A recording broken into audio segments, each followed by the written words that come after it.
INSP. Welcome home. Mark followed me into that final house, willing to provide security that put him in harm's way. A barrage of gunfire comes out. Mark got hit. Mark turned into that line of fire to save his buddies. He could have refrained from stepping forward, but he didn't. He fulfilled that commitment. When Debbie's son Mark was killed in Iraq, she dedicated her life to help other families. My goal is to take the sincerity, the commitment, determination, and the dignity that he had earned being a Navy SEAL to the portrait. We didn't really know what to expect. We'd heard about Phil's work a little bit before. You're coming around now, looking good. So on behalf of all of us here he is, our hero, Navy SEAL Marc Lee.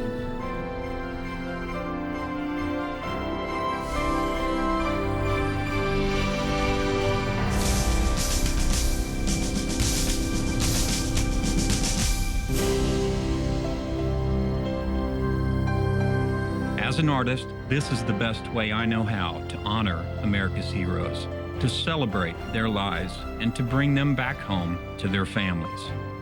I'm Phil Taylor. I paint portraits of America's fallen soldiers.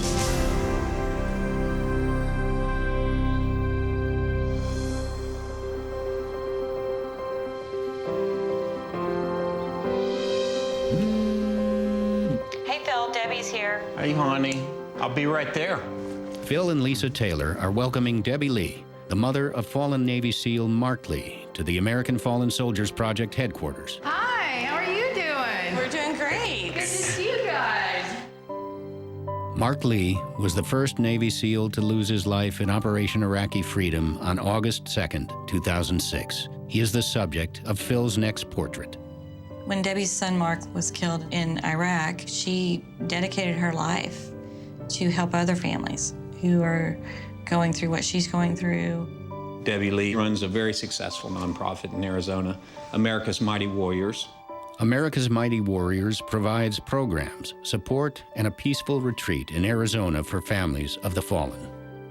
Today's really special because both of us serve the families of the fallen. We have the incredible opportunity to spend time, let her see our gallery, and learn about Mark.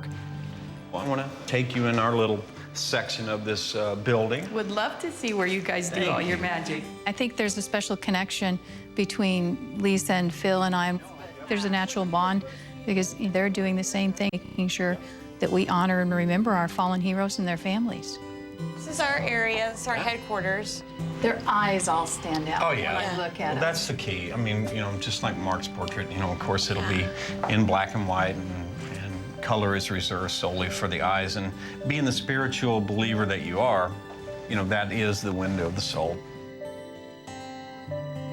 To have you here is a blessing, and I look forward to painting your handsome son. But you know what made him so cute? It was his personality, larger than life, his sense of humor, his compassion, and that's just who Mark was.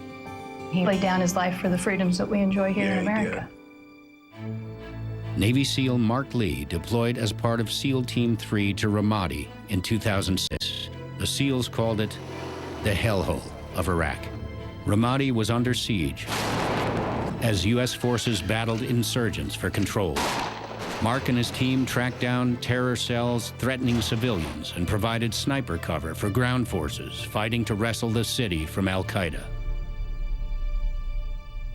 We're not all called to do something as extraordinary as serve like that. They come wired that way. Raising my kids, I wanted to make sure that they did grow up in a home where we understood our freedoms. And so I'm sure that was part of the driving force for Mark to be able to help others and encourage them. That was his calling. It was.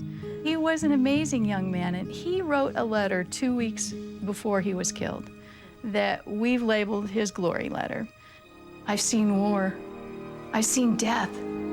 I can only pray and hope that none of you will ever have to experience some of these things I've seen and felt here. However, what I do over here is only a small % of what keeps our country great. I think the truth to our greatness is each other. When was the last time you paid for a random stranger's cup of coffee, a meal, or maybe even a tank of gas? More random acts of kindness like this would change our country. So to all my family and friends, do me a favor. Pass on the kindness, the love. This is our real part to keep America free. Love ya, Marc Lee. He was basically asking all of us to give back and do it on an active basis so it leaves a footprint and empowers and inspires other people to do the same. It's a beautiful piece of work that he sent home.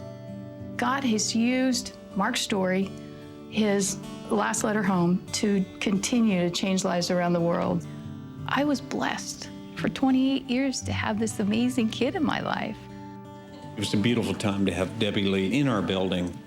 The impression I got was how much faith she has, and also the recognition and appreciation that she has for a son that she misses dearly.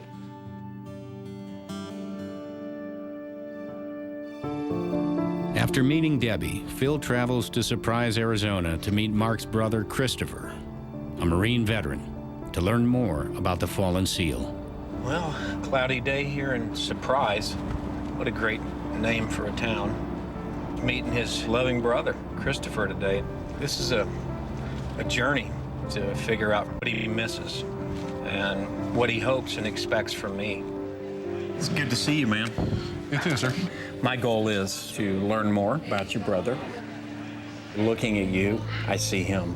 It does something empowering and inspiring for me as the guy behind the brush to see your face and to spend time with you. Are there any things that you would desire in his portrait? That intensity on one hand, that sense of humor on the other, Yes. is a challenge to be able to intermingle and merge those two together. I can get that. And I will get that. Marc had an incredible sense of humor, but at the same time, incredibly dedicated to something when he wanted to be.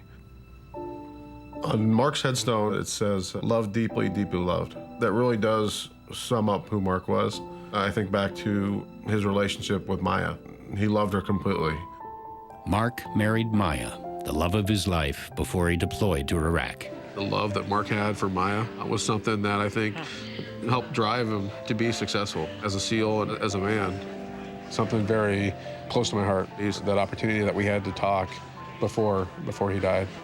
Both of us had really noticed in the other a change in the maturity, a change in what you were going through and what you were capable of. I want to say thank you very much. Also, I want to make the same commitment, which comes from my heart, to restore your brother whole and happy. And you have my solemn promise that that will be fulfilled, okay? Thank you. It's a covenant I make. Oh, yes, sir. Roger that. Next, Phil's journey takes him to Destin, Florida, where he meets Marc's teammate, Navy SEAL Kevin Lace. And that was when Marc stood up and just laid down that withering, covering fire.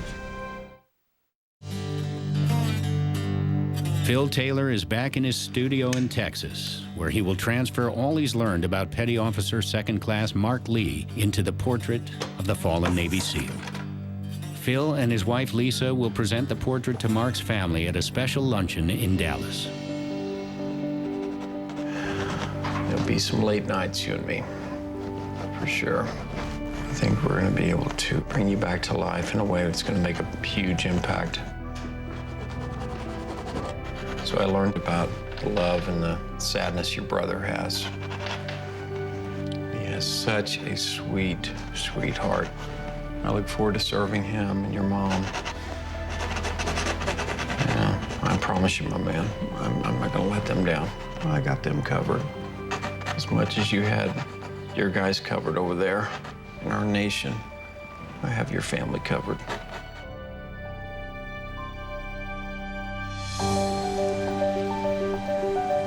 Before Phil can complete the portrait, he wants to know more about Marc's life in the Navy. So he travels to Destin, Florida, to meet with Marc's friend and fellow SEAL, Kevin Lace. Kevin fought side by side with Marc on his last mission. My goal is, like always, to try to figure out a little bit more about who Marc is. Kevin was there when Marc was facing peril in Ramadi. How are you, sir? Great, how are you doing? Good to see you, Phil Taylor. Hey, Kevin Lace, great to finally meet you. Tell me about Marc. Who is Marc Lee? Marc was a larger-than-life guy. He was physically impressive. He could lift heavy weights, move big objects, put them down, but at the same time, he had that jovial personality that could put anybody at ease. He could theorize with anybody about God and spirituality. Whatever he did, you know, you knew it was going to get done. Not just right, but it was going to get done to perfection. Can you talk about what it was like on the ground with him? We had been in Ramadi, one of the most dangerous parts of Iraq. In Ramadi, the Marines and the Army were losing guys daily to IED attacks, small arms fired. SEAL Team 3 provided sniper overwatch, cleaning up the streets by targeting enemy fighters. We had had a lot of success, and at that time, we had not suffered any casualties. August 2nd was one of those days that we had done before. We had snipers up on a rooftop providing cover for the rest of us that were moving house to house, looking for bad guys. One of the Navy SEALs on the rooftop was Ryan Job. An enemy sniper fired on Ryan's position, and Ryan was gravely injured. We initiated our casualty evac, and we did what SEALs do best. We returned fire. Mark was one of the first guys to stand up and provide cover fire and suppress that enemy. And we were able to safely remove Ryan off that rooftop without taking any more casualties due to Mark's quick actions. Mark and the rest of SEAL Team 3 returned to base to regroup. It was a gut check time. We'd never been in that situation before. We didn't know if Ryan was going to live. Then, Mark's team got word that the enemy snipers were moving from house to house, and they went out to find them. We did what team guys do. We reload our mags, we reload our grenades, we strap on our gear, and we get back after it. We headed out to these different target houses. Mark followed me into that final house. And Mark cleared left, and a couple guys cleared right, and we started moving down the hallway. At the end of the hallway was a glass door, and Mark was willing to stand there in front of that door and provide security. Mark stood exposed by the glass door to safeguard his teammates while they cleared the rest of the house. That put him in harm's way. A window is always dangerous, an open door is always dangerous. A barrage of machine gun fire comes out right through that window where Mark had stopped. Mark got hit. Mark died instantly from his wounds. And there was nothing I could do or anyone else could do to bring Mark back. It was tough. It was tough. Yes, sir. We had lost the first SEAL in Iraq, and not just the first SEAL in Iraq. It was a platoon mate. And it wasn't just a platoon mate, it was Marc Lee. It was crushing.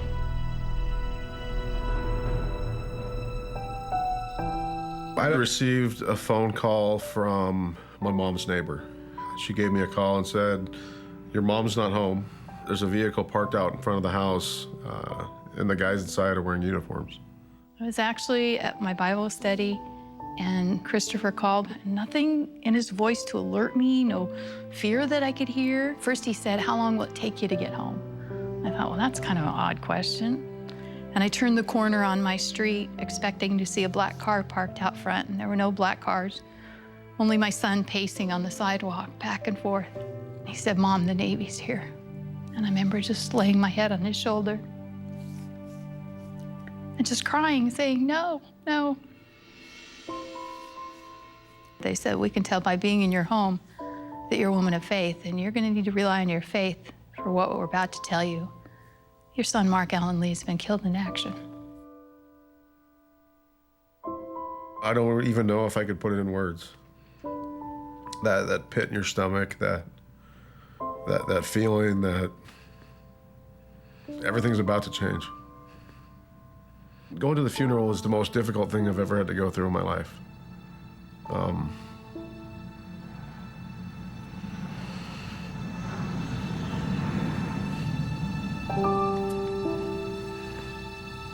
I don't think anyone's prepared to carry a sibling to the grave.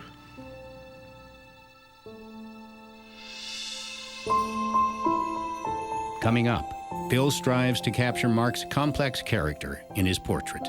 He cared for others way beyond himself. Mark exemplified that in the last act of his life. At his studio in Texas, artist Phil Taylor continues his portrait of fallen Navy SEAL Marc Lee. All right, mister. Dark hair, dark eyes, perfect lips, You found your purpose, your destiny. You ultimately fulfilled everything that God wanted from you. This is my favorite part, Mr. Mark. Right here.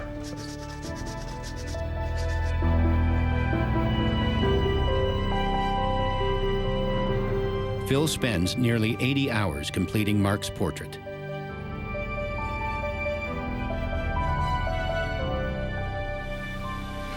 This, without a doubt, Mark, is some of my favorite hours right here.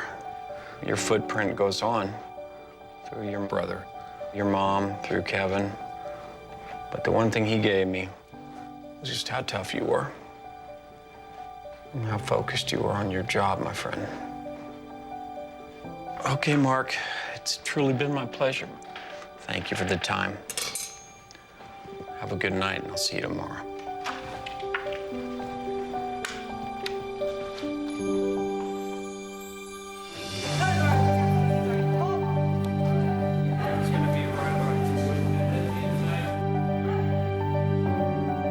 On presentation day, Lisa Taylor prepares for the ceremony where Mark's mother and brother will receive the portrait. Okay, so if you give me my jump drive, I'll download it for you. Today's going to be a great day, honoring Mark. He cared for others way beyond himself, which is what I was thinking of when I was painting him. There's a scripture that says that we should consider other people more valuable than we do ourselves. Mark exemplified that. He did that in the last act of his life. In Ramadi in 2006, he ran out there in a hail of gunfire to protect, fight for, and ultimately save many lives. And my goal was those characteristics of that faith, hope, and love is all captured and will be revealed today at its portrait presentation. So I'm super excited. 4, 1.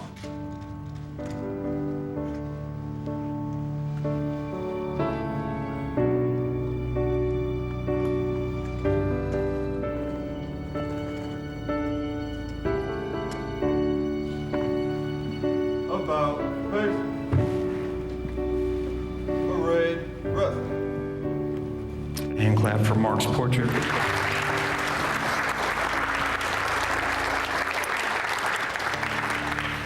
And you can be seated.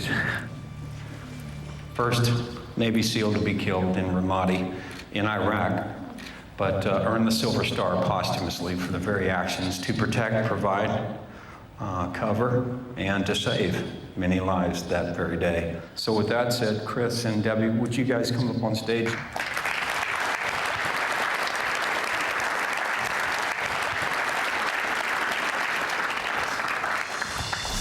Coming up. You don't forget them. You always remember them. You pass that story down. Is about to present the portrait of Marc Lee, the first Navy SEAL killed in Operation Iraqi Freedom, to his mother and brother. So on behalf of all of us here he is, our hero, Navy SEAL Marc Lee.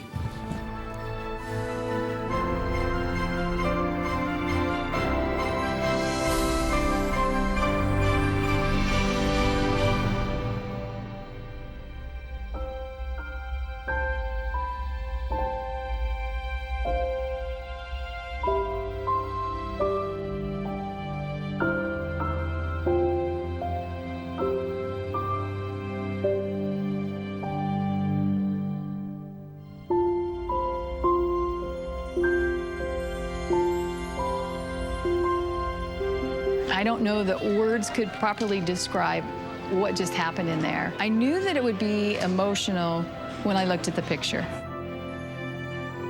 I love the portrait. Phil really captured who Mark was. Felt like he was right there. We didn't really know what to expect. We heard about Phil's work and how he really took a lot of time to just really understand the person. It's hard to know for sure until you see it, but very, very happy with the picture. For those of you guys that know me, I've got 4 boys.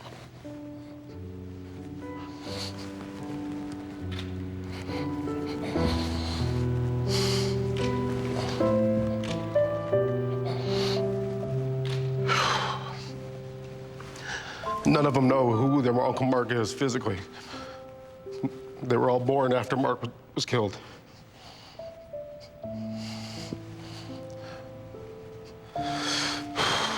But if you talk to them, you would never know that.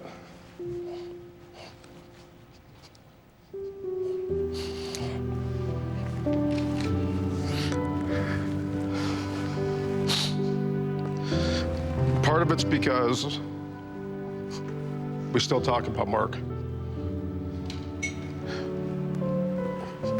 We will always talk about Mark. You don't forget him. You always remember him. You pass that story down of who they are, who they were, who they loved, why they laughed. And the words help to carry that memory on. But the pictures do too.